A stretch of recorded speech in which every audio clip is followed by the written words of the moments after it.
আপোনালোকে ইতিমধ্যে গম পাইছে যে অসম চৰকাৰৰ কৰ্মচাৰীসকলৰ বাবে 7 আৰু 8 তাৰিখে 7 আৰু 8 নৱেম্বৰ তাৰিখে আমি মাতৃ পিতৃ বন্দনাৰ বাবে 2 দিন ছুটি দিছো। 7 আৰু 8 তাৰিখ চৰকাৰে ছুটি দিছে।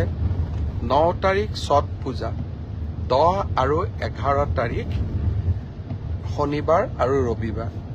এক কথাত ক'বলৈ গ'লে 7 তাৰিখৰ পৰা 11 তাৰিখ 5টা দিন চৰকাৰী কৰ্মচাৰীসকলে বন্ধ পাব। মাতৃ পিতৃ বন্দনাৰ উদ্দেশ্য হ'ল এই 5 দিন আমি যদি আগতীয়াকৈ পৰিকল্পনা কৰোঁ, মোৰ মা, মোৰ দেউতা, মোৰ শহুৰ, মোৰ শাহুক আমি বিভিন্ন মন্দিৰ, তীৰ্থস্থান বা পৰ্যটনস্থলীলৈ আমি লৈ যাব পাৰোঁ। পিতৃ মাতৃয়ে আমাক ডাঙৰ দীঘল কৰে। পিতৃ মাতৃৰ কৃপাতেই আমি জীৱনত সফলতা লাভ কৰোঁ। ব্যস্ত জীৱনৰ মাজত কেতিয়াবা পিতৃ মাতৃক আমি সময় দিব নোৱাৰোঁ।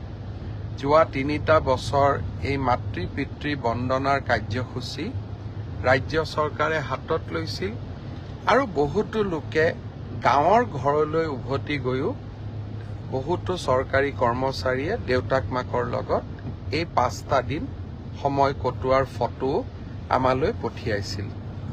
বহুতে মোক প্ৰশ্ন কৰে যে ব্যক্তিগত কোম্পানীত কাম কৰা সকলে সুবিধা কিয় নাপায়।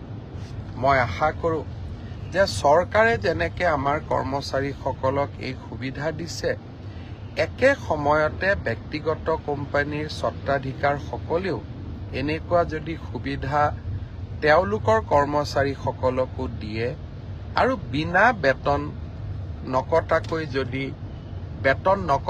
যদি এই সুবিধা দিয়ে, আমাৰ সমাজখনত মাতৃ পিতৃ বন্দনা এক সুন্দৰ নিয়মলৈ পৰিণত হ'ব।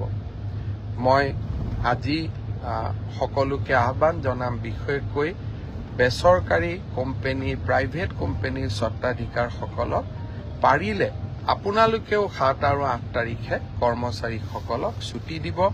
মই দাবী কৰিব নোৱাৰো, কিন্তু আপোনালোকক মই বিনম্ৰতাৰে সৈতে অনুৰোধ জনাম।